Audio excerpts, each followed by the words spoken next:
Good evening, everyone, and welcome to another edition of Covenant Woman. My name is Elizabeth Johnny. At my last session with you, we looked at how parents can prepare their children for the return to online school. Today, we would like to continue with our discussion by looking at the reality that students now face as they re enter the physical classroom and what parents need to be aware of as they prepare and assist their children with this transition. Joining me for today's program is Minister Donna Yearwood Ruth. Donna is a dear friend. She has been in the field of education for 20 plus years. She has a passion for young persons and has served as a Sunday school teacher and youth leader. Her desire is to see young people realize their God given potential. She is a firm believer that it is never too late to change. It is this truth that drives her to facilitate change in the sphere in which she functions. Donna has graciously agreed to assist us in understanding this very important issue of back to school. Donna, welcome. Thank you so much for having me. Now, Donna, there have been a few changes in the education system in the last few weeks. Yes. The Ministry of Education has put out a policy document that gives very specific guidelines for the reopening of schools. In addition, a decision was made by ministry again to allow all students to return to the physical classroom, whether they were vaccinated or unvaccinated. And parents have received, again from the Ministry of Education, they have received some tips on how they can navigate the transition to live classes. In addition, principals and their staff have to come up with systems that will allow them to implement the MOE's mandates. So a lot has been happening.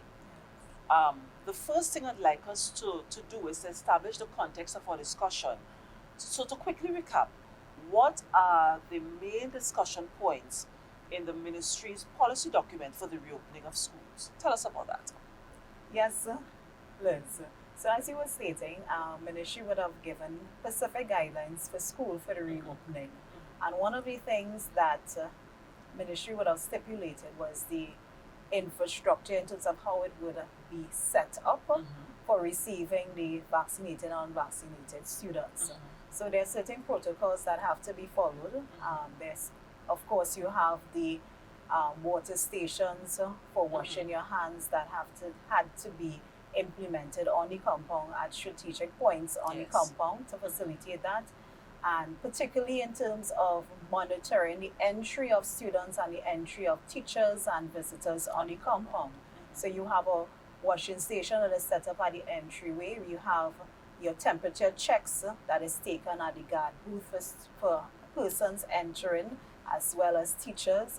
And you have a special table with a team of persons designated for each day for the taking of the temperatures and recording, of course, for contact tracing. All right.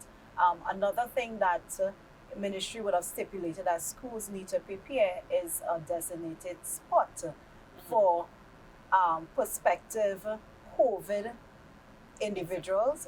All right. Of course, it's persons we may suspect. Well, persons who may display flu-like symptoms or correct. fall ill on the compound. Correct, because it's not. As yet, it's hard to determine whether or not the person really has it unless they have been tested by a health professional. So that spot, of course, is not a holding bay where you stay for quite a long period of time, but there's certain protocols and a chain of order that you have to follow with regards to that. So the principal is notified, the parent is notified.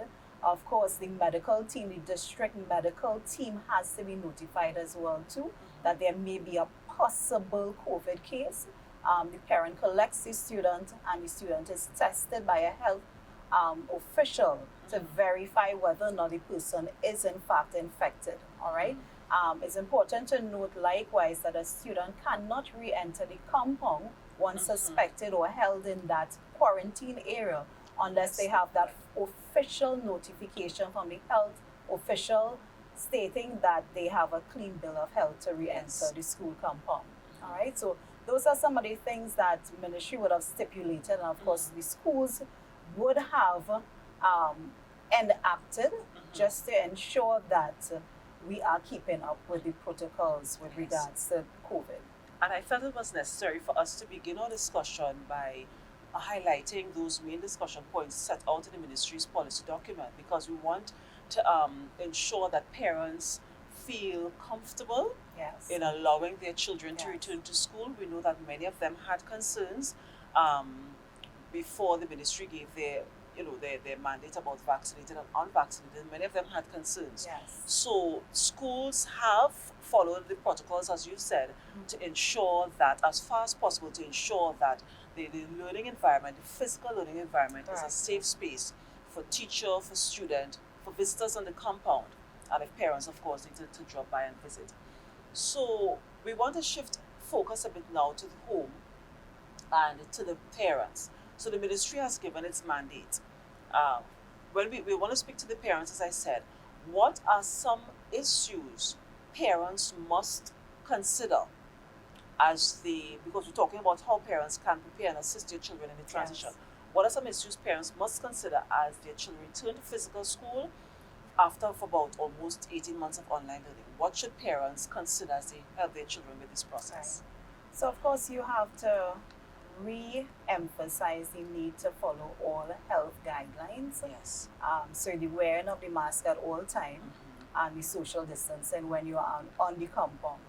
I must say as well too, another thing that is, deviates from what you probably would have expected that you should pay attention to is understanding that there is a transition being made now from online to the physical. That's correct. So there must be a change in the mindset. There must be a recalibrating of Yes. the brain Yes. to really understand that you are now here physically. So, whereas on the online platform, students would have probably just gotten up a few minutes before they had their first session. Of course, no cameras. It's not mandated that their cameras are on.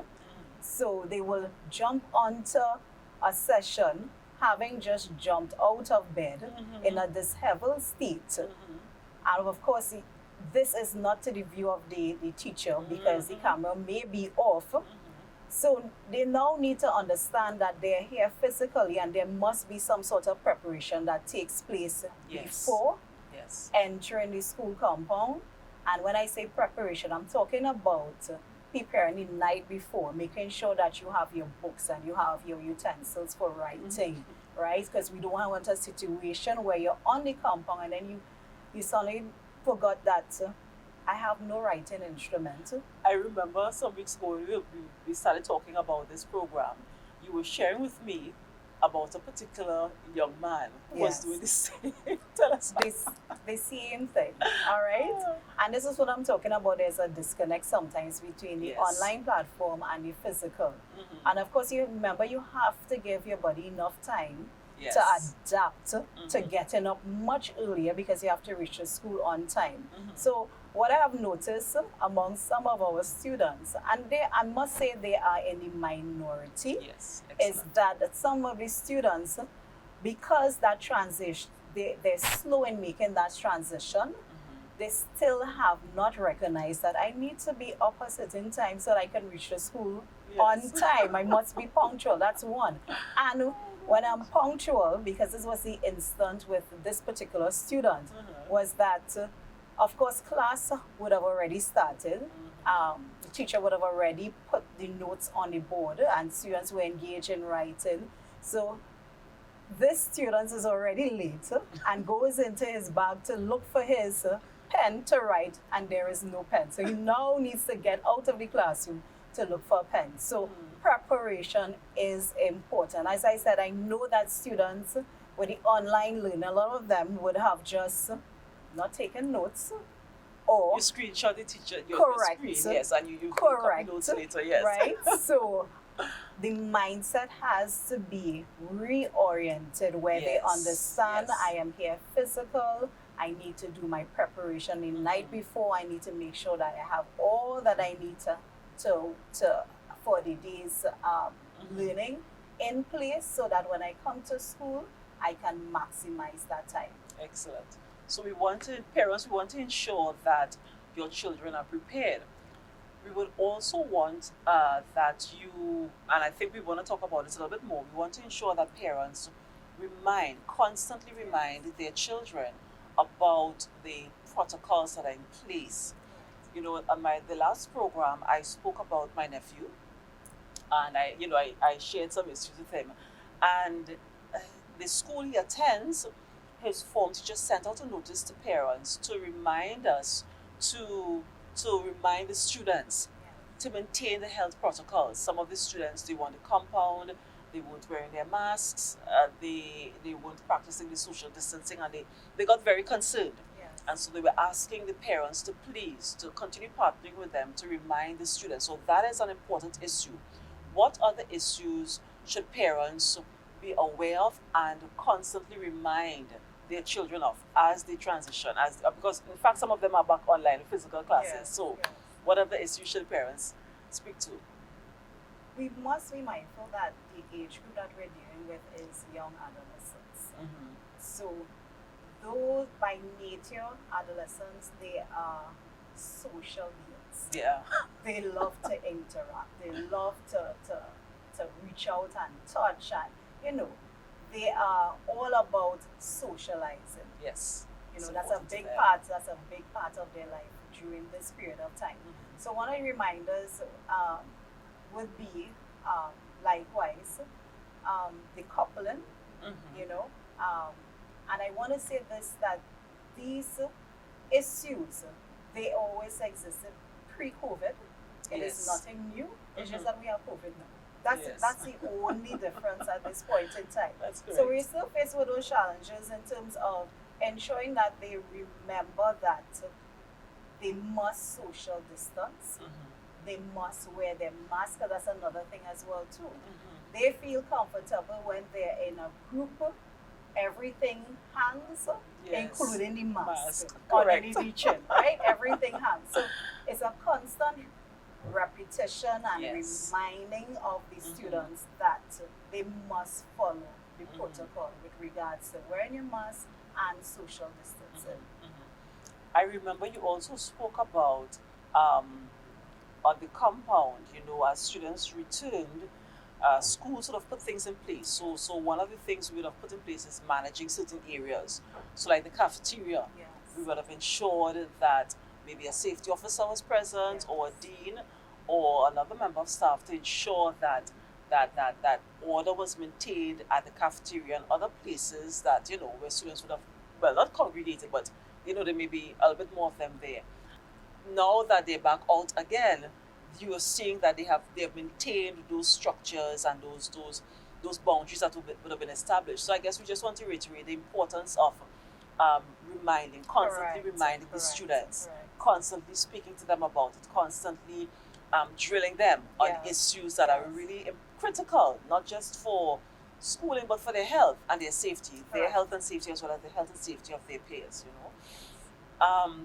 So we have forms 4 to 6 out for physical learning.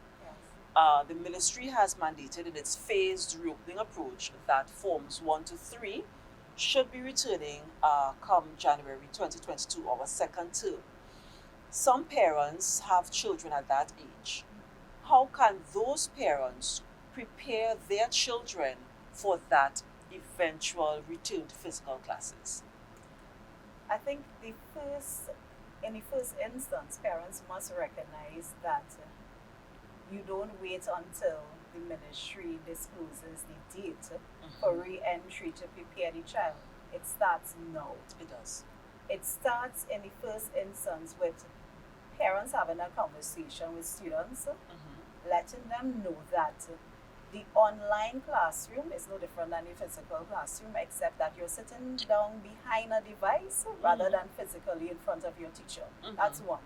I think also that parents need to reiterate to students likewise that they must conduct themselves in a disciplined manner, even on this platform. Again, it's in preparation for being physically there with the teacher.